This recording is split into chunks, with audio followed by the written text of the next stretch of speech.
ധൈര്യമായിട്ടിരിക്കുക. ഹർഷയും കുഞ്ഞും സേഫായിരിക്കും.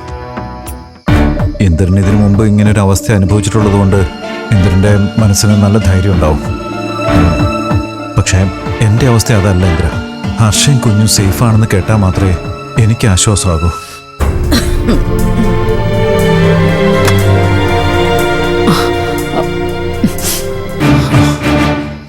ഡോക്ടറെ, എന്തായി? സർജറി കുറച്ച് ലേറ്റ് ആവും. എന്താ ഡോക്ടറെ കാര്യം? എന്തെങ്കിലും പ്രശ്നമുണ്ടോ? പേടിക്കാനൊന്നുമില്ല. അനസ്തേഷ്യ കൊടുക്കുന്നതുമായി ബന്ധപ്പെട്ട് ചില പ്രശ്നങ്ങൾ. ഹർഷയുടെ BP വളരെ കൂടുതലാ. അതൊന്ന് നോർമലായാൽ മാത്രമേ ബാക്കി പ്രൊസീജിയേഴ്സ് ചെയ്യാൻ സാധിക്കൂ. അതുകൊണ്ട് സർജറി രാവിലെ നടക്കൂ. എനിക്ക് ഹർഷയൊന്ന് കാണാൻ പറ്റുമോ? ഇപ്പൊ പറ്റില്ല. തൽക്കാലം നിങ്ങളിവിടെ വെയിറ്റ് ചെയ്താൽ മതി.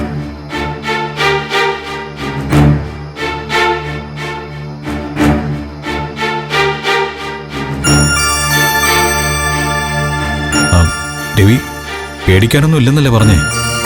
രവി ടെൻഷൻ അടിക്കാതിരിക്കേ. ഓപ്പറേഷൻ രാവിലെ ആവുമെങ്കിൽ പിന്നെ നമ്മളെല്ലാവരും കൂടി രാത്രി ഇവിടെ നിൽക്കേണ്ട കാര്യമുണ്ടോ? അത് ശരിയാ. ഞാനും രവിസാറും ഉണ്ടല്ലോ ഇവിടെ. സുശീല ഇന്ദ്രനും വീട്ടിലേക്ക് പോയിക്കോ. എന്നിട്ട് രാവിലെ വന്നാ മതി. അല്ല, ഞങ്ങളോട് ഇവിടെ നിൽക്കണോ രവി? വേണ്ട, നിങ്ങൾ പൊയ്ക്കോ. എന്തെങ്കിലും വിശേഷം ഉണ്ടായാൽ ഞാൻ വിളിക്കാം. അത് മതി ഇന്ദ്ര, നമുക്ക് പോവാം. എന്ന് ഞങ്ങൾ പോട്ടെ. വാ. ശരി.